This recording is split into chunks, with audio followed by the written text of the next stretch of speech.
people out there can see and hear us. And welcome to this morning's webinar. I think the numbers are still coming in and we've still got people joining us. So we're just going to give it a few minutes if that's okay. And I will make sure we've got our numbers. Sarah, are you okay just to maybe let me know in the next minute or two if the numbers start tailing off, and we'll try and make a start from there. Thanks. Yeah, Tim, we've got 143 people now. So, yeah, all live, good to go.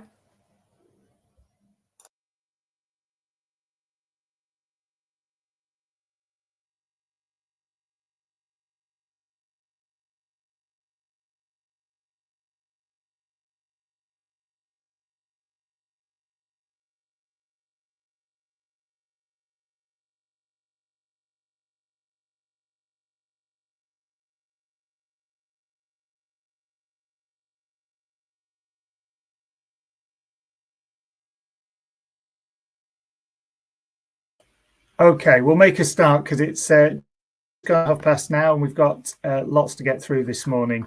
So a huge welcome to everybody. Just by way of introduction, my name is Tim Fielding. I'm Deputy Director of Public Health in Leeds, and I've got the pleasure of chairing this session today.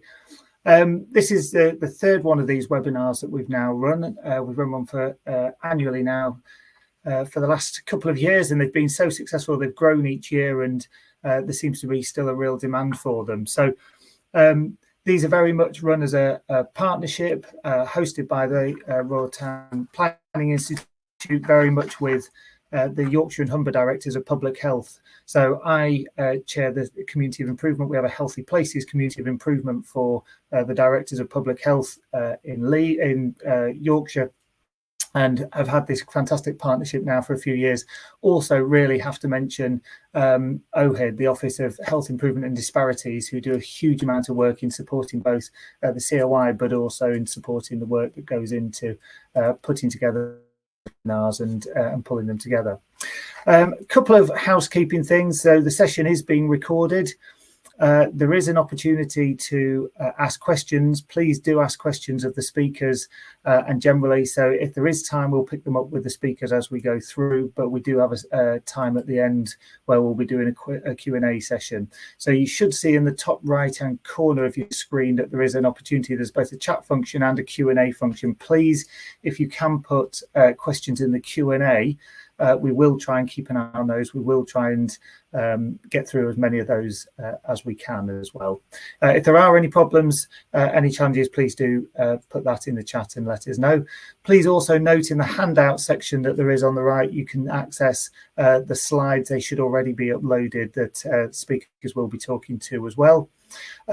Everybody that's joined as a participant will have the cameras off and microphones muted, so you will need to put things in the chat if you want. And we'll be moving on with the speakers very shortly. Okay, so I'm going to go on now and move on to the first speaker. And it's a fantastic privilege to be able to introduce John Craig. He's the former chair of the RTPI in Yorkshire, but he's also really been influential in this partnership that's come about between the Yorkshire and Humber Directors of Public Health and the RTPI. John, I had the pleasure of working with him in my previous role in Hull City Council, and John was a very active member from a planning point of view of the community of improvement that we had, brought a huge amount of expertise, energy and input from a planning input, and was very much the key to that partnership developing with the RTPI that has led to these. So it's fantastic to have John to join us and able to give his reflections, which I think will be really valuable. So John, are you there, and can I hand over? Yeah, hopefully you can see me and hear me. We can. Fantastic. Thanks ever so much, John, and over to yourself. Okay, well, thank you, first of all, very much for those kind words, Tim. So yeah, I mean, I've been a a planner since 1987, most recently employed as the head of planning at Hull City Council, but recently retired. So I'm not practicing at the moment anyway. And I've been asked along today to talk to you briefly about my experience of being a planner, and really in particular how I worked with colleagues in public health to achieve better shared planning and health outcomes. And yes, I mean, I have worked very closely with Tim and some of his colleagues over the last 4 or 5 years. Really, based on those reflections, I'm going to throw in a few observations and views towards the end of my talk, and what perhaps we ought to be focusing on going forward in terms of achieving such shared outcomes. So over the next 10 or so minutes, I'm going to give you a little bit in terms of the background in relation to how, as planners, we've tended to work with health over the years. Certainly my experience of that. I'm going to make specific reference to the integration of public health into local authorities and how that's clearly helped in terms of a better understanding going forward. I'm going to make a couple of references to the constantly changing planning Bible, which is the National Planning Policy Framework. So I'm not going to run through all the changes, but maybe just a couple of issues in there as I see them. And then I'm going to make a couple of very quick references to some specific issues, including hot food takeaways. And I'm going to mention health impact assessments, but conscious of the fact that Tom's going to be talking a lot more about them. So I probably won't say a great deal about that. Really, what I'm covering probably doesn't pick up in the brief all that well in terms of the focus today on housing. It's probably more about a general reflection in terms of the relationship between public health and planning, but you're obviously going to get a lot more in terms of in-depth housing discussion as the morning goes on. So I suppose, first of all, as a planner in my earlier career, and I was principally a policy planner, so I was responsible for preparing long-term plans and strategies, local plans, regional plans, structure plans, etc. It was very much about understanding and establishing what the particular needs of the community were, and trying as best we could to incorporate those within our emerging plans. We did this, and we continue to do so through engaging with a wide range of statutory, non-statutory community groups, etc., seeking their views. And as I'm sure we'll all know, the plan-making process is a long and arduous process. It can take years, and that obviously frustrates many people, including government, who want to see positive change there and then. Certainly, the last government were keen to speed up that process, and we'll see how the current administration gets on with that particular challenge. But whether we like it or not, the system is a complex one, and inevitably it does take time. So, as we've done it, and as we continue to do it through formal and informal rounds of consultation, we'll seek views on an emerging plan from the outset. But we often find it very difficult, particularly at those early stages, to engage positively and successfully with partners. And that would include certainly health within that. And I can sort of understand that when you talk to organisations and people, but a process where the plan at the end of the day is perhaps 3, 4, or potentially further more years down the line, you can sort of see where that frustration can creep in, and it makes it very difficult to engage. Prior to 2012, 2013, and I'll come back to that date, we found it particularly difficult, certainly in my experience, to engage with the health sector. And when we did talk to them, what their challenges were, where the gaps in provision were, and what facilities were required to support growth going forward over the next 15 to 20 odd years, we didn't tend to get a great deal of response. And perhaps not surprisingly, they were more concerned about shorter term challenges, priorities, funding pressures, etc. And I can absolutely understand that, but a lack of early input and engagement meant that our emerging plans weren't necessarily based on the information that could help to support the creation of more sustainable communities in the longer term. And of course, as planners, we all know that one of the main criticisms that we have always faced, and I suspect will always continue to be faced with, is the fact that we're seen to be encouraging growth, new development, housing development, without the necessary support services. So whether that's primary schools, GP surgeries, dentists, etc. We also found through experience that when we did engage with health professionals, and the dialogue was a positive one, the understanding between planner and health professionals didn't necessarily filter beyond that set of initial meetings. And we would find ourselves a number of years down the line where we were talking about specific development proposals, where the affected health professionals, for example, local GP practices, had no idea of the earlier plan making process and the establishment of a plan containing health proposals. So again, we found that very frustrating, that messaging wasn't getting through effectively. We then had and this seems like a long time ago now, but back in 2012, the Health and Social Care Act, which presented us with a massive opportunity to do things differently. And I think that has resulted in far better outcomes going forward. So we were suddenly introduced to public health professionals within our respective local authorities. Now, I suspect in many cases, and this will obviously have changed now, it was a while ago, at the time, I suspect many planners didn't actually know what was happening there. They didn't really realise that there was a change. They didn't know that public health was coming into local government, into their offices.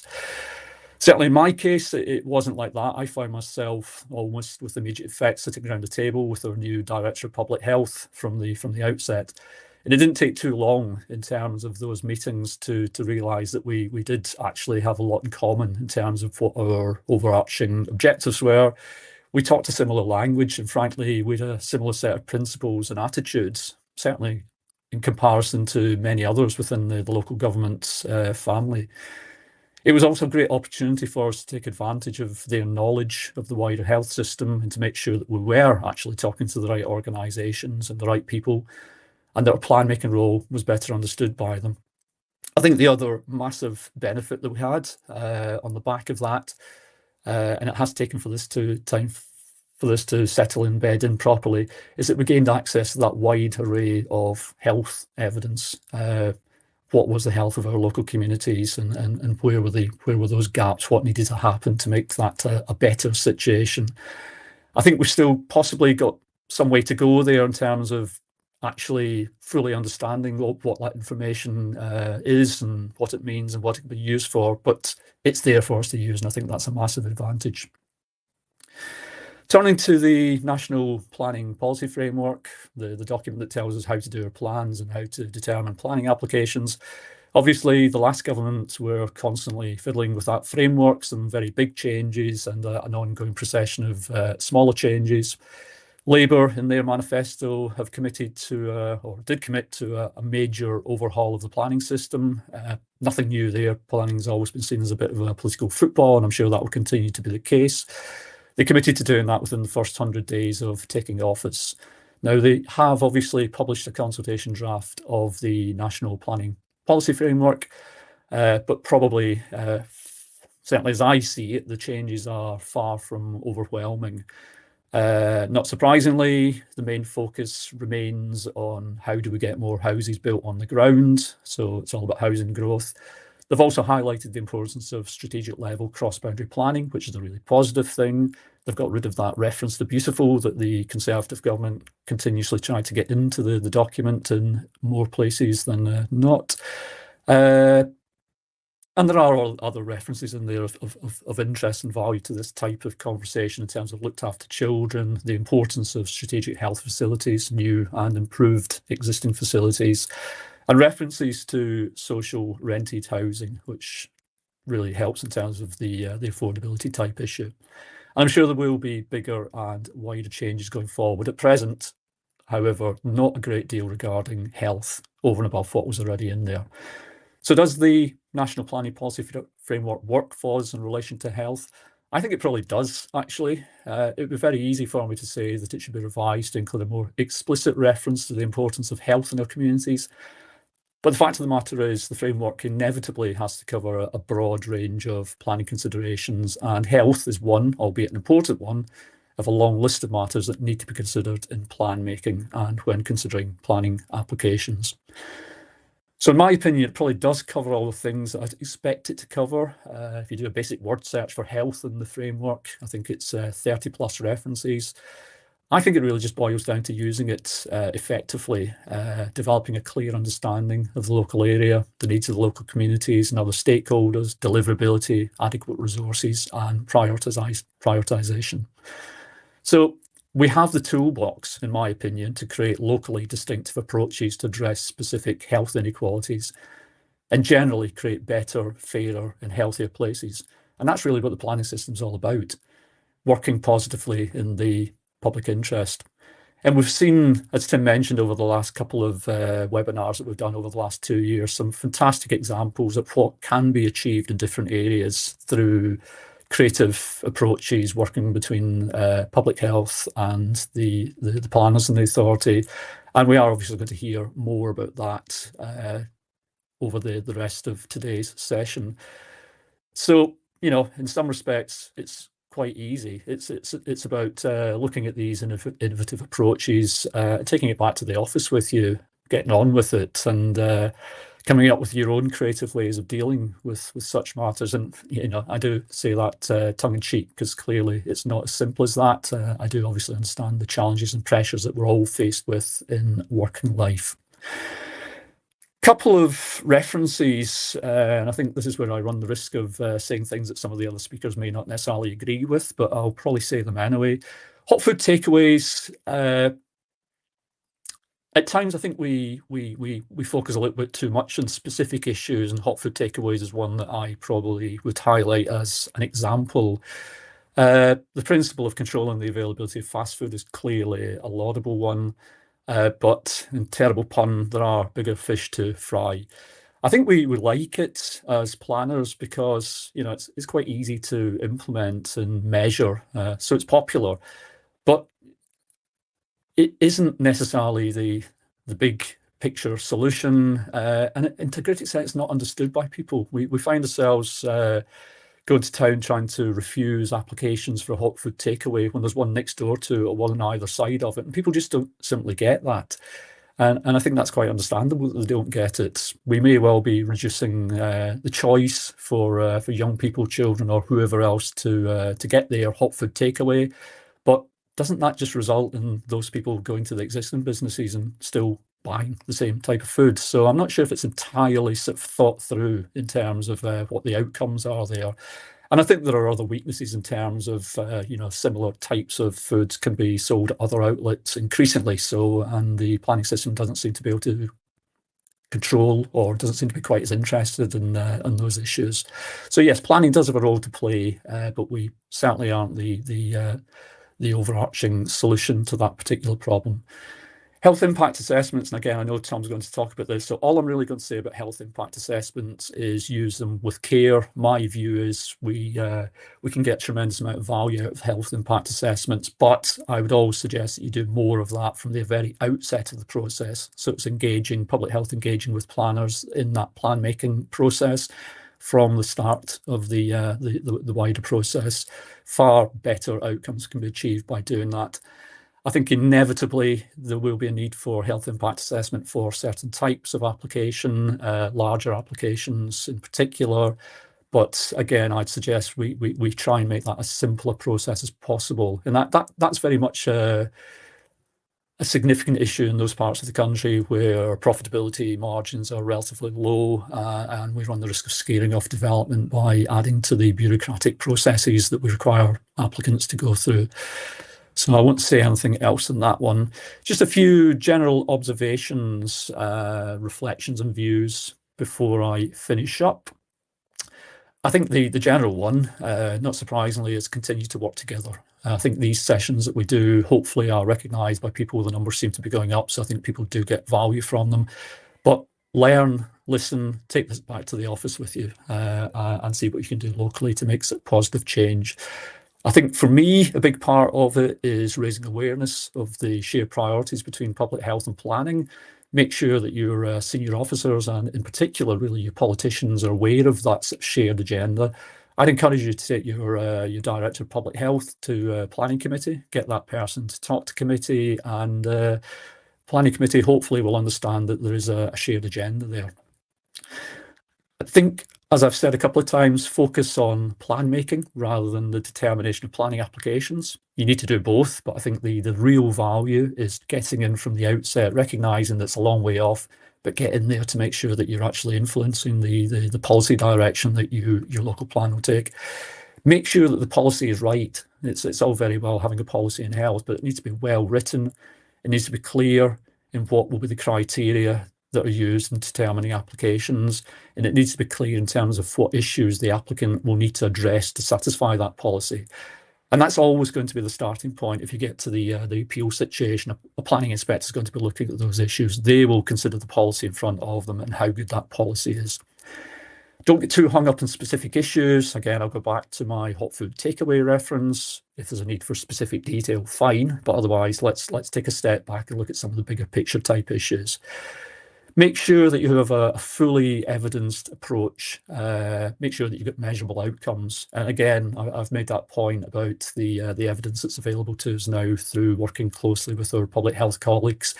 And that information is fantastically powerful.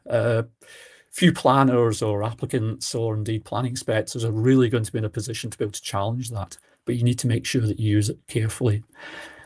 Common question that I've certainly grappled with, and others I know have as well, is it better in your plan to have an overarching theme relating to health or an overarching policy, or is it better to have specific references in different policies?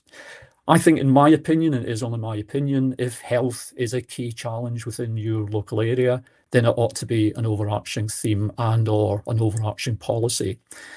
In terms of whether you need a strategic policy or specific policies, I don't think there's a right or wrong there. From my own experience working with development management officers, sometimes I think they find it quite difficult to deal with these very high-level policies or indeed themes, and they feel a lot more comfortable dealing with more specific policies. Again, a little bit easier to measure, so I suppose I'm probably erring towards policies that contain specific health references. And going back to the working together bit, I think it's important that we don't just slap information into local plans, and we do tend to do that at times. We need to be able to understand and interpret the information that we have available to us, and there is a lot of information, and it's only by doing that that we make that information more meaningful. And in this respect, the idea of having planning placements within public health or vice versa, or the promotion of a planning or public health champion, I think is an excellent idea. So it's about better understanding what our respective roles are. They're similar, but they are different. So the more we can do along those lines, the better. And my final observation, and it's probably going to sound like quite a negative one to end up with, is to recognise our limitations. We clearly do need to strive for excellence, but there are clear barriers to achieving the healthy towns and communities that we strive for. So as planners, we can try to get as much of the physical stuff in place as possible, but I think we do clearly need to understand that there are wider socioeconomic factors that make us unhealthy. And I'll probably stop at that point, Tim. Fantastic, John. Thank you. That's an absolutely wonderful start. And I think that sense of that experience that you bring and the breadth of your experience there, yeah, really sets the tone, I think, going forward. So yeah, a huge thanks for that. Just before you finish, just to put you on the spot slightly, I just wonder whether you had any particular reflections. Obviously, it's really helpful having that breadth of view, but as we sort of segue into the more of the focus now onto the housing specifically, whether you had any particular reflections of in relation to housing, and you talked about seeing the big picture. So I guess the other bit of it is anywhere you see the opportunities of getting that balance, particularly around housing, between taking that big picture view, but also making sure you're focused on the detail necessary to have a policy and be able to follow it through. Are there any areas that you'd like to see progress in over the next sort of 5 to 10 years? Yeah, I mean, I think we don't have to go too far back in history to the COVID pandemic to understand that for many of us, the houses that we live in aren't necessarily great environments to be able to spend a lot of time in. So I think we still run the risk of, and I suppose it goes back to that socioeconomic reference that I just made at the end there. We have an obsession with numbers. We have an obsession with rolling out as many new builds as we possibly can. I'm not convinced that what we're actually building in many cases is, I wouldn't say not fit for purpose, but it's not the quality, the size, the design of housing that we should be living in if we expect people to spend time in their homes, access to open space close to homes as well. So I think there's a lot more we can do there. And I think we do have scope as planners to be able to push for more, but we're always going to be battling there in terms of the quality and quantity type arguments. So for me, yes, I think we should embrace what the government's been encouraging us to do, or the last government, and I'm sure this one going forward will encourage us to do in terms of design codes and increasing the sort of quality of the housing that we live in.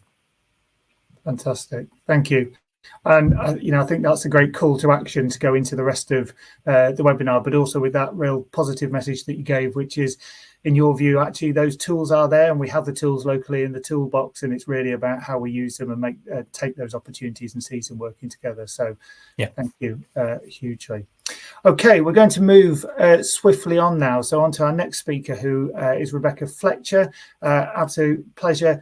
So Rebecca is the Director of Public Health in Oldham, and is going to talk from a public health point of view around housing before we move on and then come to some of our more planning focused speakers. So Rebecca's been Director of Public Health for Oldham since February 24, and I think before you came into this role, your background was in social anthropology, which will be great how you apply that.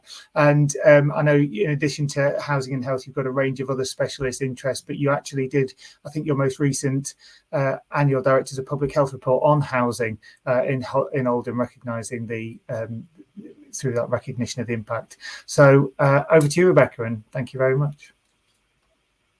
Thank you very much indeed. And thank you very much indeed, everybody. I think I can work this myself. That's very exciting. So yes, thank you very much indeed for inviting me here as a public health person, and also from over the other side of the Pennines. It's really lovely to be here. Yes, I'm the Director of Public Health for Oldham, and I've been working both at Oldham point of view, but also at a GM point of view on health and housing. I just wanted to draw attention to this quote that got on my first slide, which is, "A good life starts with a good home." This is a quote from one of Oldham's Poverty Truth Commissioners, and absolutely picking on John's previous points around the socioeconomic element of housing. And this is absolutely from a voice of our residents, where housing was an absolute key element of his ability to live a good and healthy life. So I wanted to really highlight that. I'd also love to pick up more conversations with John about the commercial determinants of health and hot food takeaways and everything else, but I will move on and try and focus on housing. My role today here, I wanted to talk a bit about why it's important. Why are we talking about housing and health? I wanted to then do a little bit of a focus on what's happening in our region, but particularly looking at that strategic and political buy-in. I guess in John's pitch, talking a bit more about that big picture stuff before we hopefully move on to some of the practical things. We're really thinking about how we're going to address those enormous challenges that we have in Greater Manchester and in Oldham around housing, but also some of those real opportunities that we've got. I don't have all the answers, but I do want to take the opportunity today to explore what we can do going forward. I'd also like to highlight that all of the pictures in my slides are of the fabulous borough of Oldham. So it's a bit of I'm using this also as an advert for Oldham Borough. If we move on. So it is slightly dependent on me to use this slide, which many of you will have seen many times before, the famous rainbow from 1991, which absolutely outlines the broader impacts that impact upon people's health and well-being. And we can absolutely see that highlights how environment shapes our behaviours and impacts on our health. We also know, and as you can see from this, poor health is associated with poor environment. Absolutely, that it disproportionately impacts on those who live in our most deprived areas. Those of you will be aware that we've got a 10-year life expectancy gap between the richest and poorest parts of England for men, and a 7-year for women. So a really massive indication around how poverty impacts upon our health and well-being. But if we look at housing here on this diagram, you can see that housing isn't just an impact in itself, but it also significantly impacts on other elements of this rainbow, in that interconnection with things like education, employment, etc. We know that specific environmental design features, whether that be about the quality of house, and as John mentioned, green spaces, active travel, those community facilities that sit around housing really can reduce that risk of poor health. Therefore, if we bring planning and public health together to think about those health considerations, we really have immense opportunities to impact on the health of our residents and make a difference for people who live in our communities. We know that in order to do that, we need to be talking a common language and working together. And obviously, we've got in some areas really great demonstrations of how that can happen. And clearly we have those shared goals. We know that our shared goals is to improve the lives of the residents that live in our boroughs, that we serve as public servants. So Greater Manchester Combined Authority, and I'm trying not to do acronyms, so please, I won't keep an eye on the chat to check I don't go acronym-tastic, but Greater Manchester Combined Authority and the NHSGM, which is our local integrated care board, have been working with Manchester University on a health and housing programme. One of the first steps in this was this rapid evidence review. There's a big thanks to Dr. Hannah Long and Professor Dame Nikki Cullum on this, but also Tracy Shield from GMCA, who I think might be on the call, who brought this together. Some of the key findings here, I mean, many of you will know these, but it's really important for us to put this at the heart of what we do, which is, first point is damp, mould, inadequate warmth and inadequate air quality affect our respiratory health and cardiovascular health. And this is really important. We know that these conditions drive many of our health inequalities. For example, in Oldham, heart disease is the single condition that contributes the most to the gap in our life expectancy between our residents and England. So really, really making a difference directly to the health of our residents. We know that hazardous home environments are a risk for people falling and hurting themselves, a particular risk to our youngest and our oldest of residents. But also, in addition, the evidence found that improving housing conditions by reducing damp, eliminating mould, improving warmth and improving that energy efficiency actually improve the physical health of people. So we can make a difference. It isn't inevitable. And there is also some evidence out there that that precarious housing and overcrowding in our house really impact upon our poorer mental health. And John's reference to the pandemic earlier, I think, also indicates some of that, where people spend more time in their home, that overcrowding really significant impacted on our residents. So we've got the evidence base. This isn't telling us anything that I don't think we already knew, but it's great to have something there that we can absolutely point at. But how do we get it on the agenda for everybody, and how do we keep it there? So, like many areas, Greater Manchester is experiencing a really significant housing crisis across all of its 10 boroughs. And there is now a real political and strategic push to address that challenge. But there's always a risk, and I think John highlighted this earlier, there's a risk that when we have that type of crisis, that we throw the other considerations out of the window. And so therefore health can get pushed aside. So in Greater Manchester, we're working really hard to ensure that health is at the heart of those ambitions. And as you can see, and the ambition that we have for Greater Manchester, not within being a housing first city region, is to ensure that it's not just a home for everybody, but a healthy home for all, built on the 3 pillars of supply of housing, the standards of the houses, and the support for our residents who live in those houses. It's been really embedded from the very top with a mayoral mandate, which I think is really important to ensure that then the 10 authorities can feel empowered to push this within their localities as well. So this is a quick timeline. You've got the slides. I'm not going to go through all of this, but this is, I guess, to indicate the journey that Greater Manchester has been on, and that it hasn't been a quick movement to be where we've got to. This is just an overview of some of the key things over the last 7 years. I'm still in shock that 2017 was 7 years ago. But this journey is from I guess that started time of devolution. It's a long journey of that building relationships and recognising those shared aims and objectives. A key part of this has been the tripartite agreement in Greater Manchester. So this is between the NHS, the Combined Authority and the social housing sector. And it aims to ensure that we maximise the opportunities of bringing those 3 sectors together. Within that, there are 8 priorities of the collaboration, focusing on how we can bring health creation into our communities. Housing and planning aren't just ways of us preventing ill health, but they are really important tools in how we create health in our communities. And there's real recognition that within Greater Manchester, in order to create health and have our communities be the healthiest and happiest they can be, we need to tackle health inequalities and support the most vulnerable, but also the important role of the economy in this. Poverty is a massive driver of our health inequalities, and we need to think about the economy in there. And a massive thanks to Helen Simpson from the GMCA, who's absolutely leads on a lot of this work. So just a couple of the key elements that sit around, I guess, that health and housing and tripartite agreement is thinking about support. although we're talking about planning and that can feel very much like just the built environment, it's really important for us to think about how communities and the people in them are interconnected to their built environment. Houses aren't empty places, they're places where people live with their loved ones, surrounded by the people around them. Greater Manchester's Live Well programme is a community-led approach to the prevention and health creation in collaboration with the voluntary, community, faith and social enterprise sector. We need to build health and housing into this, to have those conversations about that key role that the places that are built around us have within that Live Well agenda. In terms of supply, we are, like many areas, we are significantly impacted by a lack of supply, and this can be seen in that increased use of our temporary accommodation. Across Greater Manchester, there are 7,500 children currently living in temporary accommodation. More than a quarter of the households in temporary accommodation have been there for over a year, and they are not the types of accommodation that anybody should have to live in for more than a year. So it's really important that we build the right homes, and obviously there are commitments, just as there are in other parts of the country, about building more homes. But I think that challenge from John's really important, that we need to remember it's not just any home, it's the right homes for the population that we have.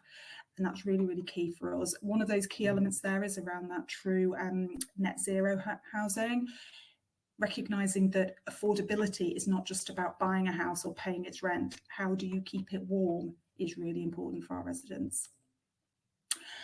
I wanted to sort of, I guess, come down to Oldham context. Oldham's a borough just to the northeast of Manchester, right on the border with Yorkshire, so we're nearly over onto the other side, and it has a proud history. Oldham's got a proud history. It was a boom town of the Industrial Revolution. We had that's the statue of Annie Kenney, who was one of the first suffragettes to be imprisoned for her fight for the vote, through to the first test tube baby, and obviously Brian Cox, the science one, not the actor one. Oldham's got a really proud history and is a really proud borough and a really young and diverse borough. But we have had our series of challenges as a borough, and currently we are experiencing a really significant and difficult housing crisis. We're a borough of around 270,000 people, and currently nearly 7,500 households are in temporary accommodation, are on the housing list. Sorry, wrong facts, are on the housing list waiting for a social housing property. And many of those have been waiting for a very, very long time. We have 700 of our households who are in temporary accommodation, most of which have children. So we really recognise that that's a really significant issue for our residents. As was mentioned, that recognition of how this impacts on the health of their population led to me focusing my annual report last year on health and housing. In addition, I'd like to state that lots of the information in this and in all the other boroughs that you'll all be working in are included in your joint strategic needs assessments, which are really important sources of data for you. Really here we picked up on precarious housing, poor standards and inappropriate housing. In some of our wards, a quarter of residents live in fuel poverty, so we really saw some significant risks. In Oldham, we are absolutely tackling this head on. Leader of the council, Councillor Shah, held a roundtable earlier this year with residents, developers, planners, social housing providers and others to come together with a plan, looking at transforming our town centre with more homes, but more green spaces and focus on energy and efficiency. But I think that recognition is we can't build our way out of this. That's not the only answer. I think the LGA estimates that 80% of our homes that we will have in 2050, we already have. So we need to think about how we make the homes that our residents already live in better and be able to meet their needs better. We can't afford to design our neighbourhoods for our residents that don't put health creation, community and sustainability right at that heart. So we need to do that at the planning stage. And I'm just really excited to hear the rest of today's speakers.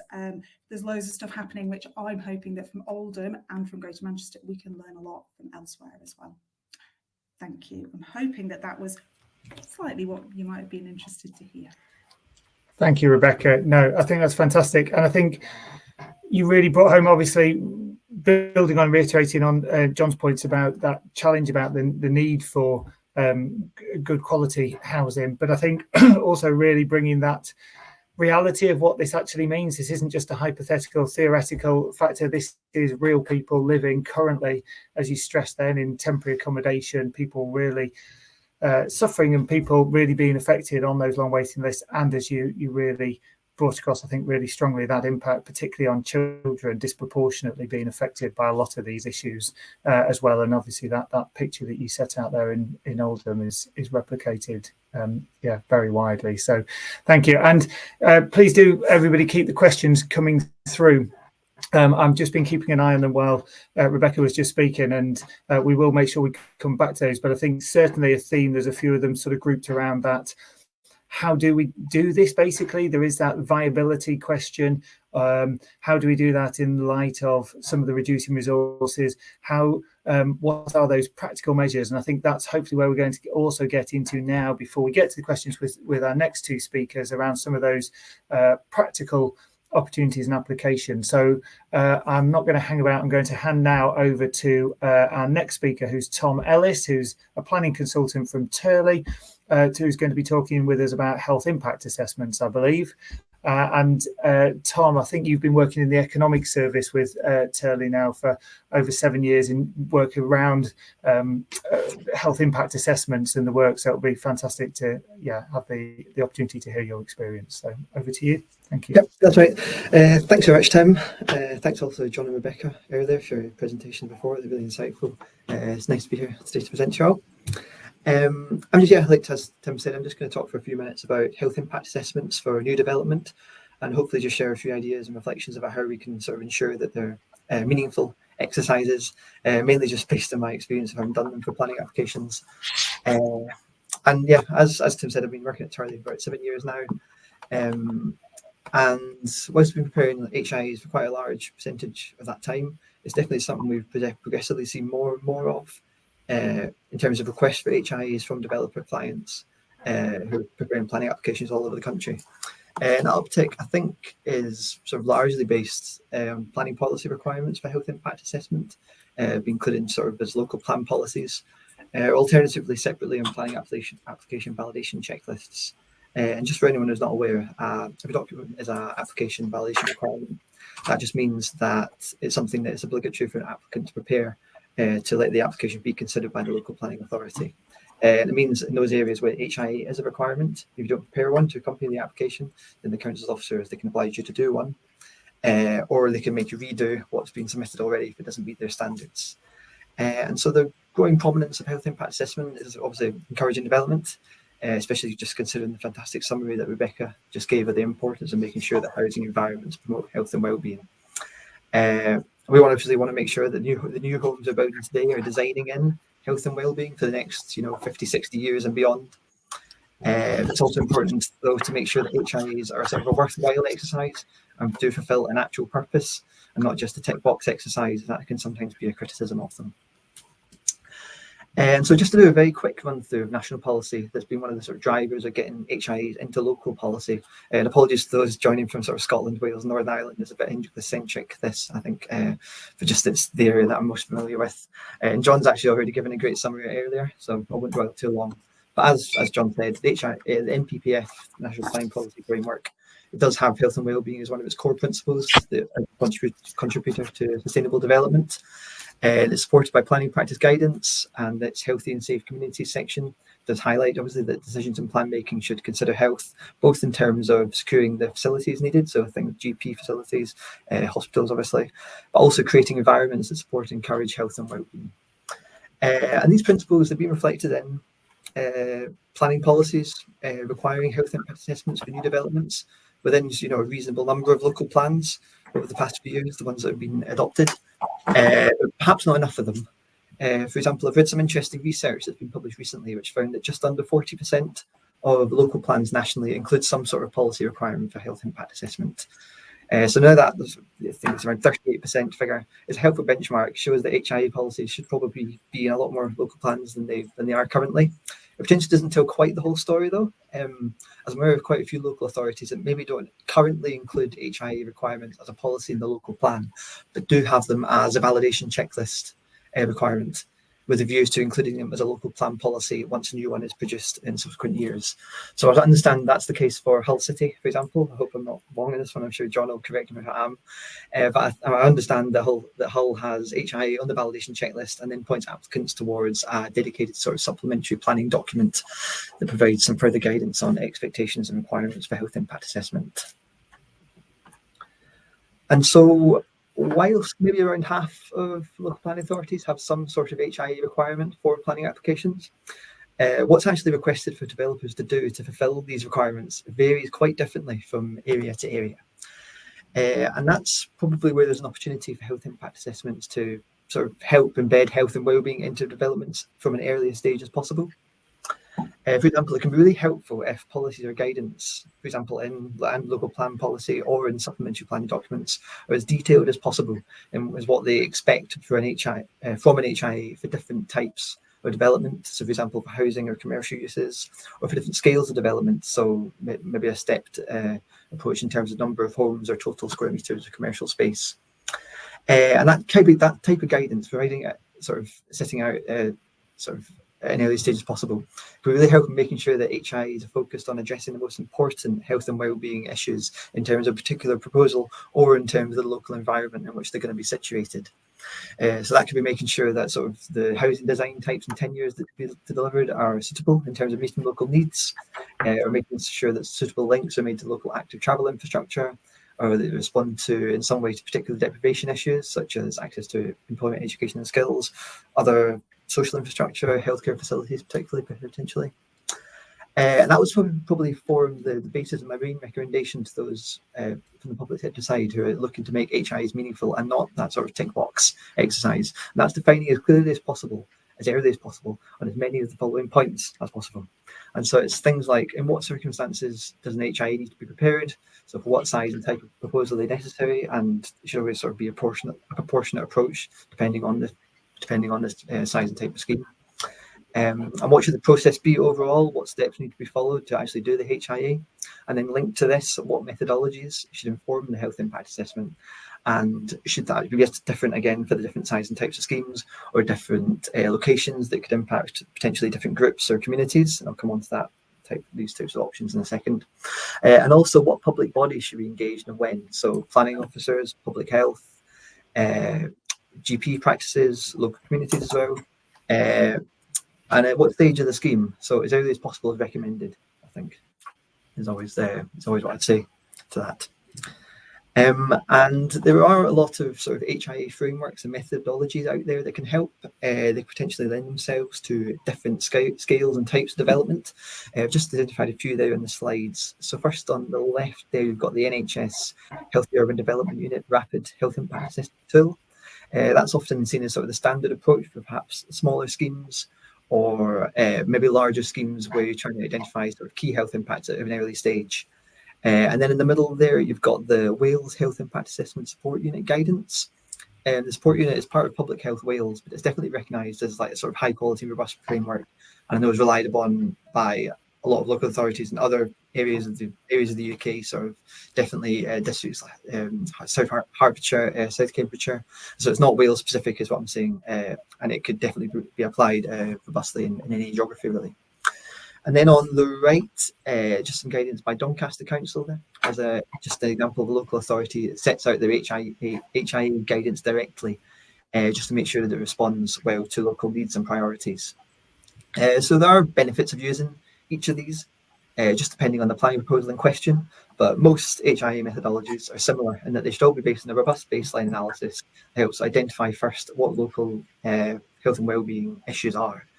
And then depending on the type and scale and stage of a project, that could include sort of desk-based analysis primarily, maybe based on data published by the NHS or public bodies, Office of Health Improvement and Disparities.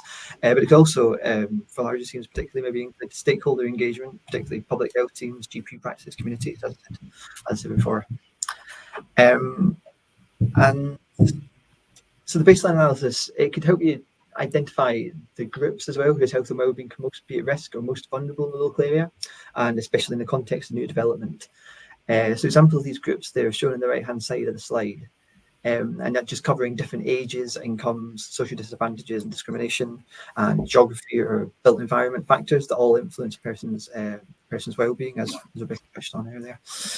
And also from the baseline analysis and identification of these key groups and communities, most HIE methods would look to understand the development's impacts on the basis of a sort of wide range of determinants of health. So I'm sure many of you are familiar with these already. I just included an example of what these could be on the left-hand side of the slide there, just drawn from the Wales HIA support unit guidance. You might have seen reference to sort of 11 determinants in the NHS Hoodoo model, but there really is quite a lot of overlap between all of the sort of methodologies. For example, sort of access to well-designed affordable housing, social infrastructure, food environment, green spaces, sustainable and active travel, things like that. And so a health impact assessment report will basically go through the list of sort of key determinants and consider the impacts of a particular scheme on local communities, particularly sort of identified vulnerable groups, and conclude with some recommendations of measures to sort of help mitigate negative effects that have been identified potentially, or further enhance any potentially positive impacts. And so obviously coming to these conclusions is a good thing in the purpose of conducting any HIA in the first place.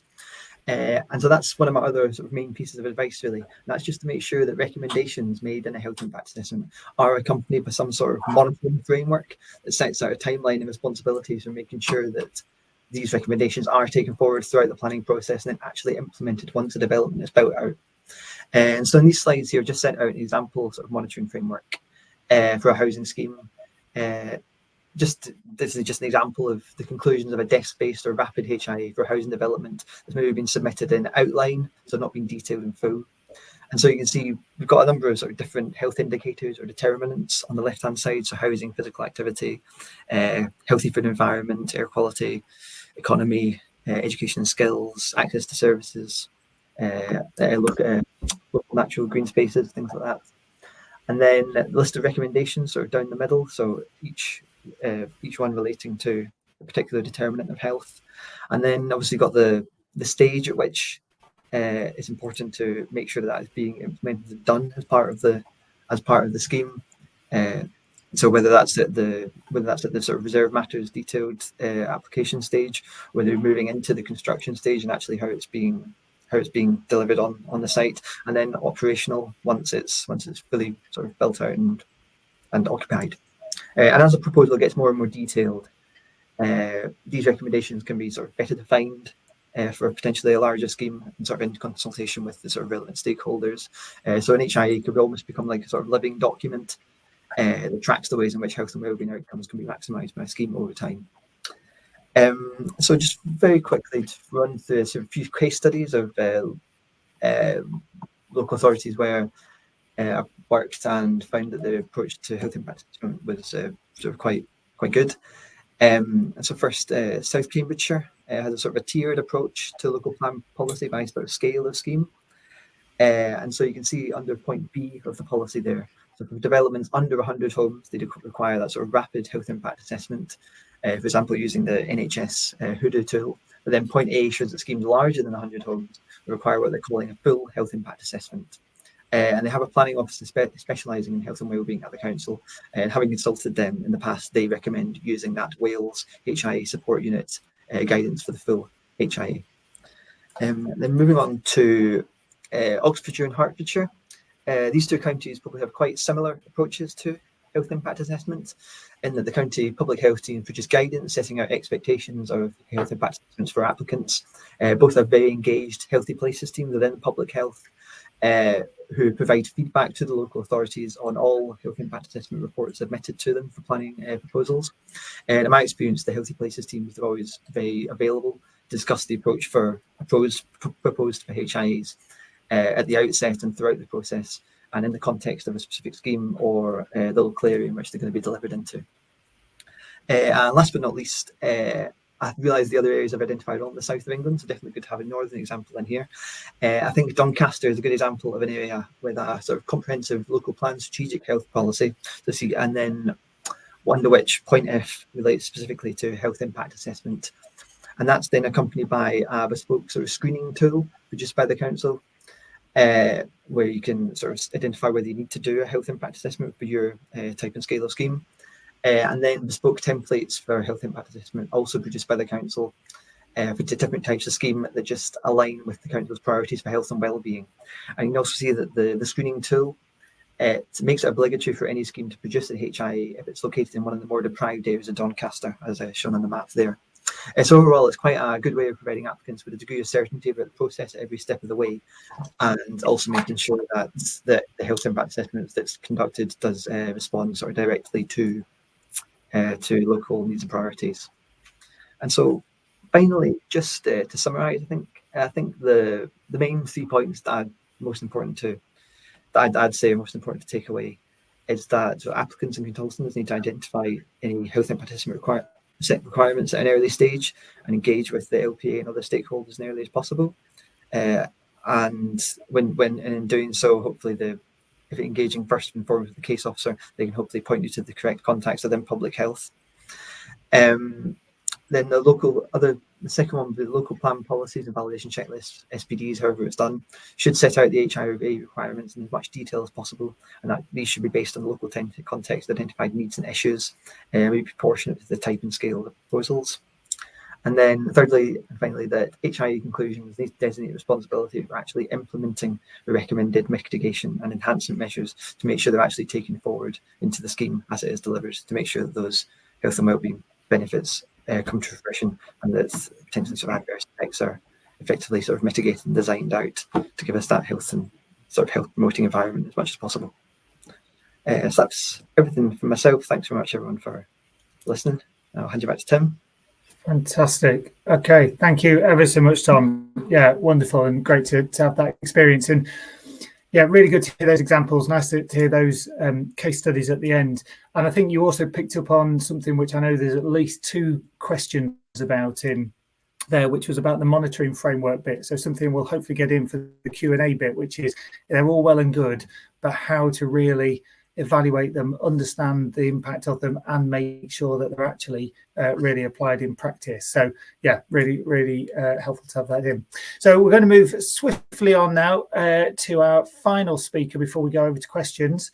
And we're now going to go to Lucy Greenfield, who I think pretty much personifies now this alignment between planning and health. So Lucy, I believe your job title is Senior Planning Officer, Interim Spatial Planning Team Leader and Climate Change Team Leader in Gateshead. And having embraced so much the alignment between planning and climate and sustainability, but also health, I believe you've also gone on and done your Masters in Public Health, as well as working in this. So great to hear from you and the work that you've been doing in Gateshead. Over to yourself. Brilliant, thank you. Yeah, I've not completed my Masters yet. I'm still plugging away at my Masters, but yeah, I'm very much enjoying being back at university to kind of complement my 20 years, I think it is, I've been in planning policy. So yeah, it's very good, and I'm glad to be here. So thanks for the introduction. So I don't need to introduce myself. I presume I don't really need to introduce Gateshead as well, but here we are on the map and a few lovely pictures of Gateshead. So yeah, me too, plugging away about how fantastic Gateshead is. So please come and visit. So I'm going to start today talking a little bit about the example that we're probably most famous for, and that's our hot food takeaway SPD. Talk a bit about that, what the impact has been, but then go on to just talk about the added value. What else do we do? What else can we do? And hopefully provide some tips, and then maybe receive some tips as well from the audience. That'd be very, very grateful for. So the example of our hot food takeaway SPD supplementary planning document, for those that don't know, we adopted this SPD back in 2015, and I suppose our biggest claim to fame being that we were one of the first to do this, but definitely the first to use obesity as a reason for refusing planning permission. So the SPD was written as a kind of joint venture between planning policy, development management, public health, environmental health, the legal team and the economic development team. It was very much a joint effort to create this document, provide the evidence base for it. One of the big pieces of evidence that sat behind the SPD was a data analysis, a nutritional analysis of all the nearly 200 takeaways in Gateshead. So we looked at the detailed nutritional statistics around fat and saturated fat, calories, salt, sugar, etc.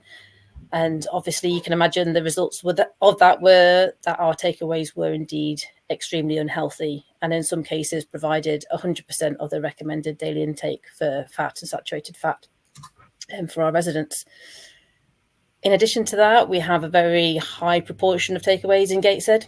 So the number of takeaways per 1,000 population is higher than the UK average, and in some cases double the UK average in certain wards.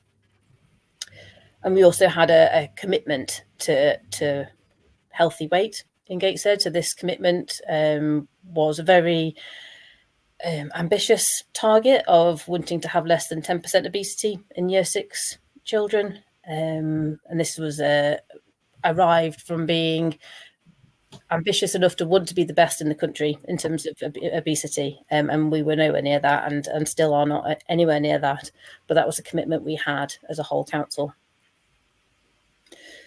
So just in summary, the SPD controls the location of takeaways using, well, through planning permissions or lack of planning permissions in our case, in various locations. In summary, locations which aren't suitable are those which are within 400 metres of schools, which is a very common policy that a lot of authorities have. Where there is an over-concentration or over-proliferation, so this is based on for any ward that has a more higher than the UK average number of hot food takeaways per 1,000 population, it's not suitable. Or if it's in a local centre or parade of shops where there's more than 5% hot food takeaways, it's also not suitable. And then most importantly, where there's more than 10% obesity in Year 6 children in that ward, it is not a suitable location for hot food takeaways. And in Gateshead's case, that currently means, and that always has meant since 2015, that no locations in Gateshead are suitable for hot food takeaways.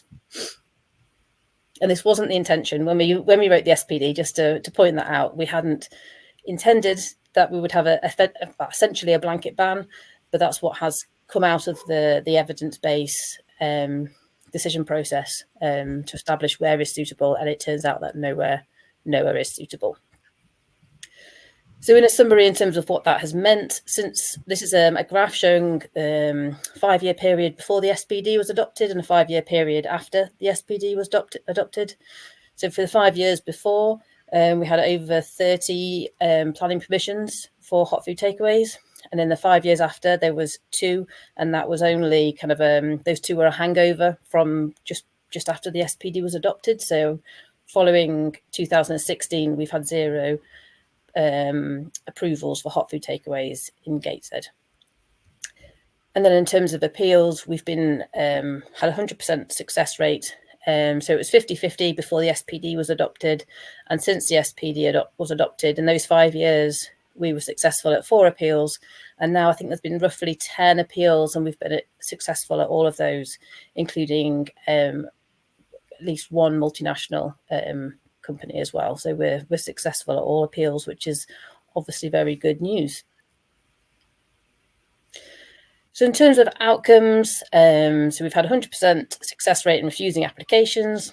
We've seen a reduction in the number of hot food takeaways in Gateshead. So we monitor this annually and report that.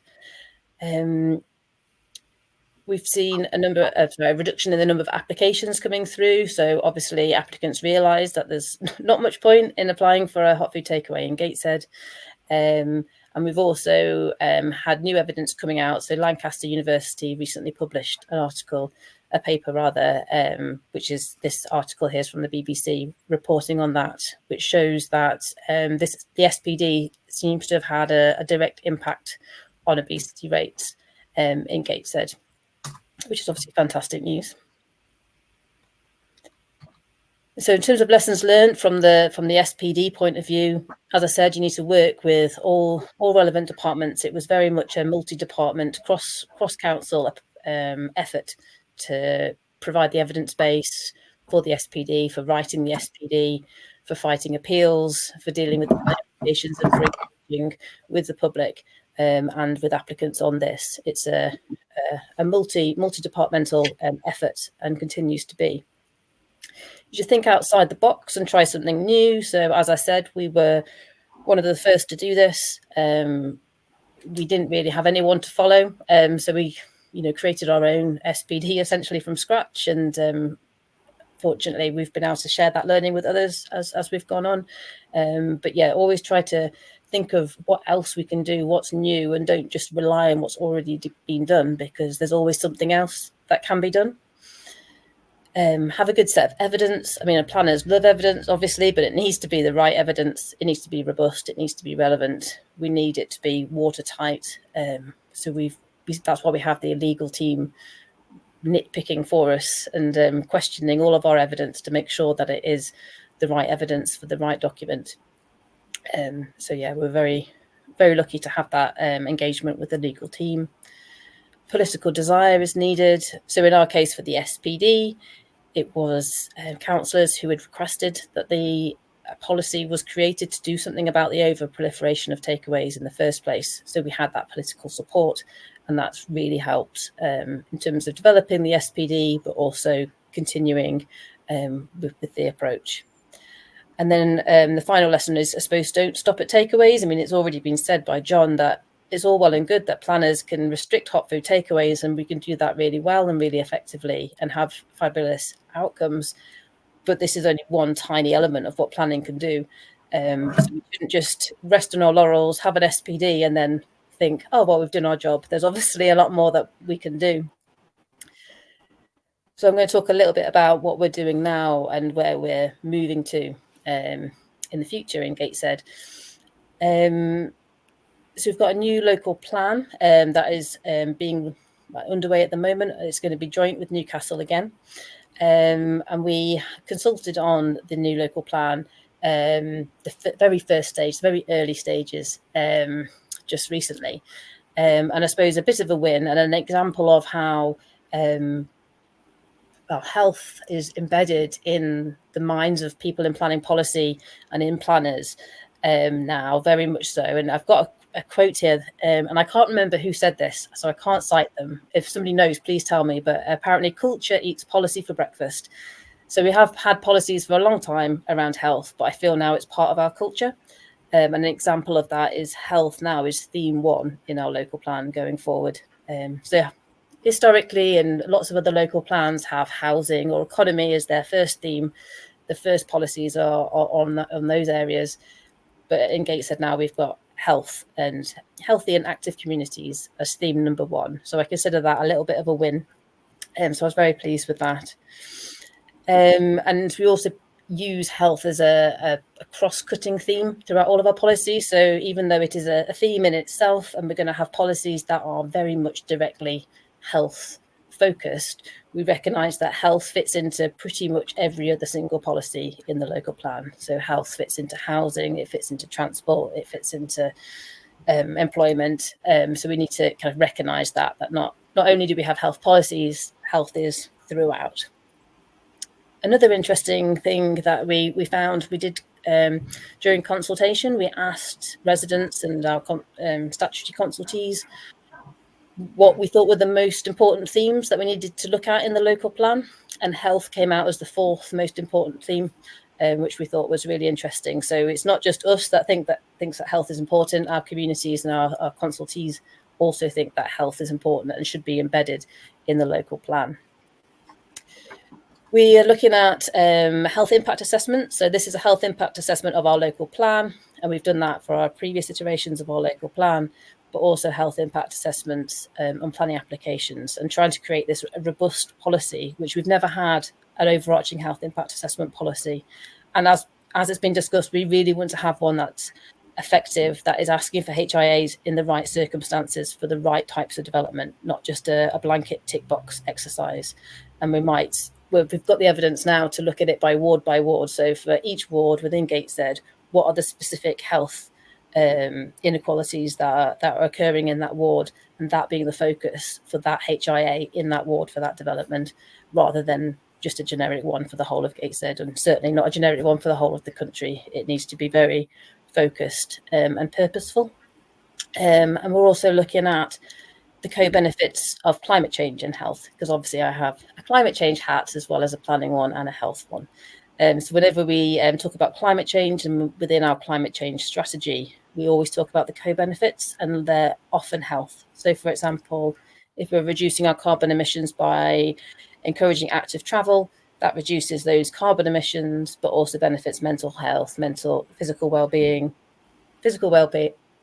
health and mental well-being, reducing health inequalities around respiratory disease by improving air quality, improving road safety, etc. So we're constantly talking about health in all policies, and we're very much as a council focused on this health in all policies approach.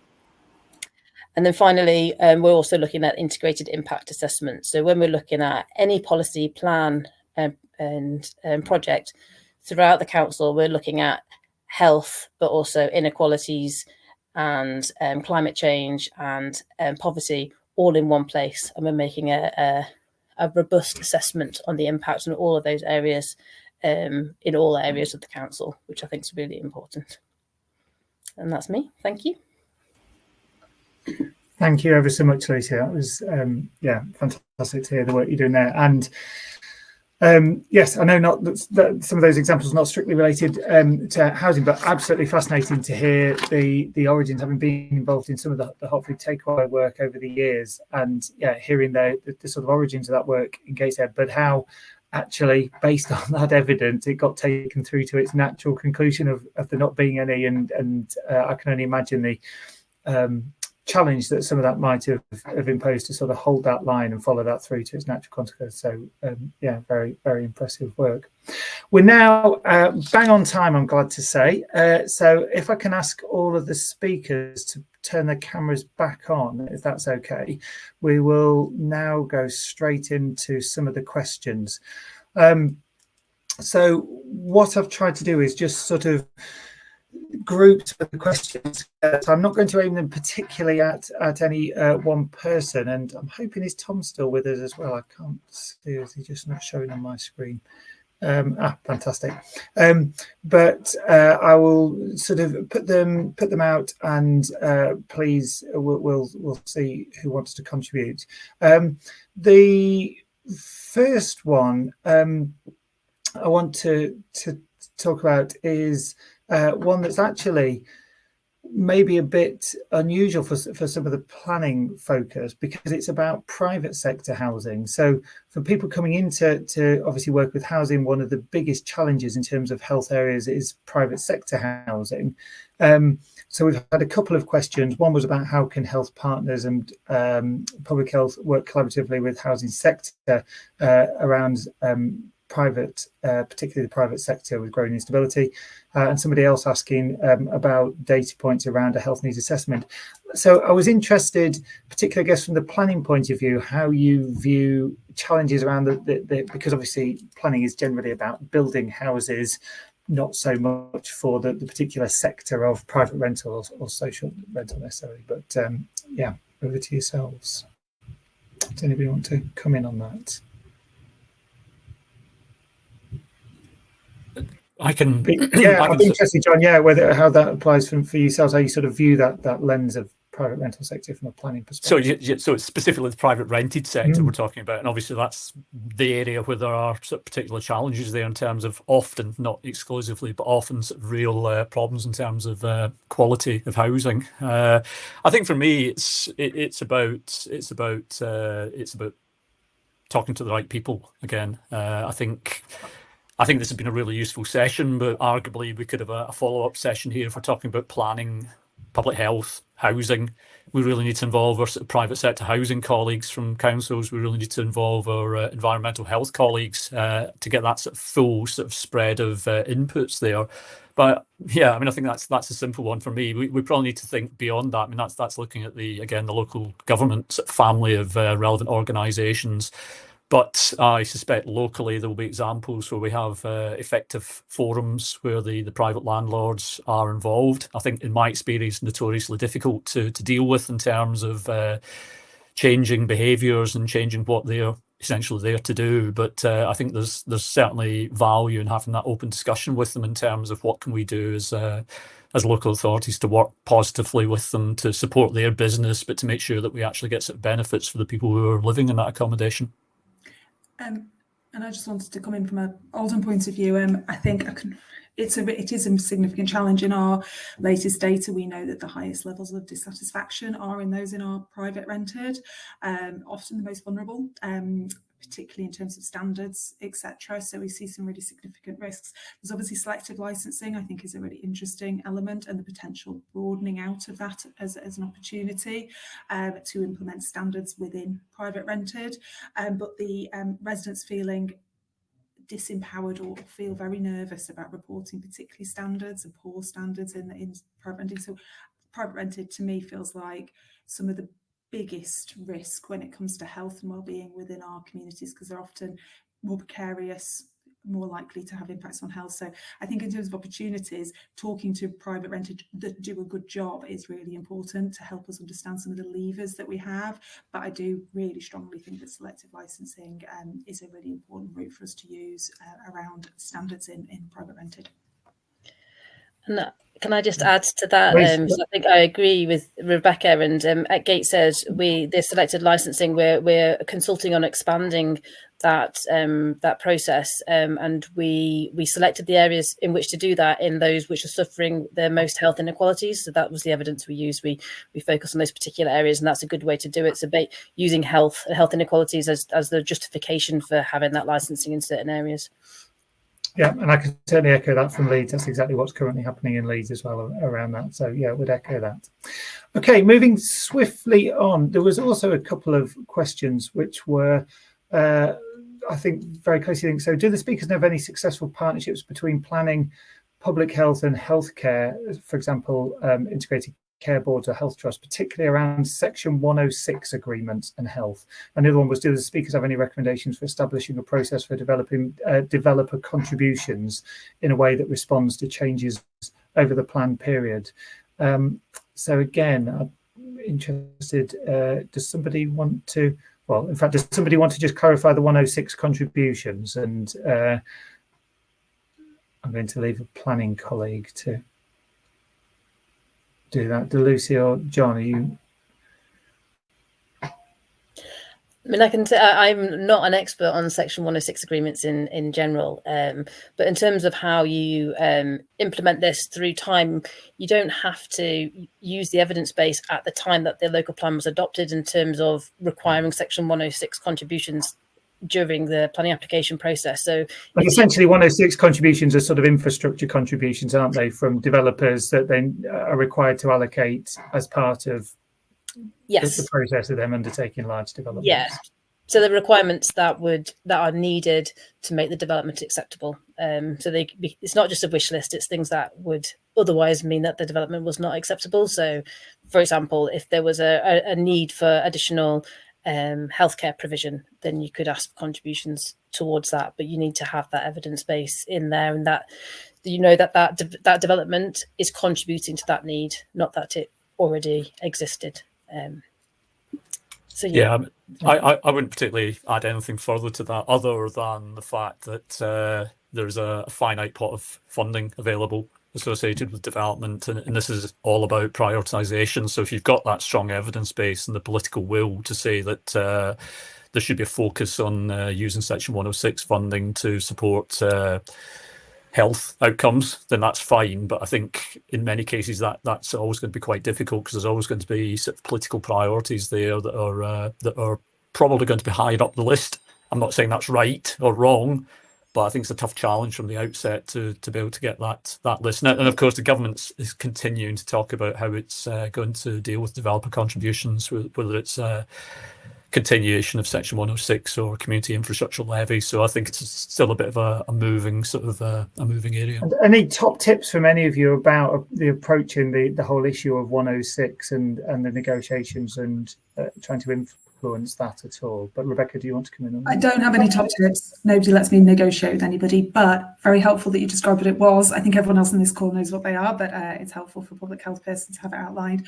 I think, again, recognising that health impacts can be used not just in terms of healthcare provision or what your really obvious stuff around health, but that recognition of things like green spaces and safety. These are really important contributors to the health of our residents. One of the big reasons why people aren't out and about doing active travel, doing all that stuff, is because they don't feel safe in their streets. So things about the much broader usages that potentially some of those health risks could be used as an evidence base too. Thank you. I think I'd probably definitely agree with everything everyone said so far. I think where it can also be maybe in a in a sort of health impact assessment context is sort of gathering all the sort of Section 106 contributions that could potentially benefit the sort of wide-ranging determinants of health and well-being all in one place, and so it can always be sort of checked off at that sort of outline stage. And then, for example, I've worked on a health impact assessment recently for like a large employment site, where we sort of did a workshop with the public health team and identified that sort of one of the key things for the Section 106 would be the active travel connections to a sort of neighbouring deprived community where there's particularly like low rates of private car access.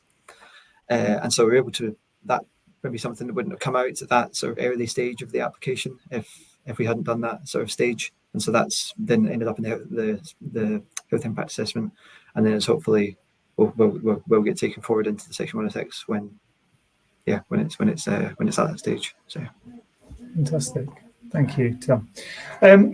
So I mentioned earlier, there's often tends to be a theme that comes up repeatedly, is almost the so what and how we follow through on some of these plans and commitments and health impact assessments and some of the work that's it. So two of the questions that came up were, how can the impact of a health impact assessment or public health involvement be better evaluated post completion of the development?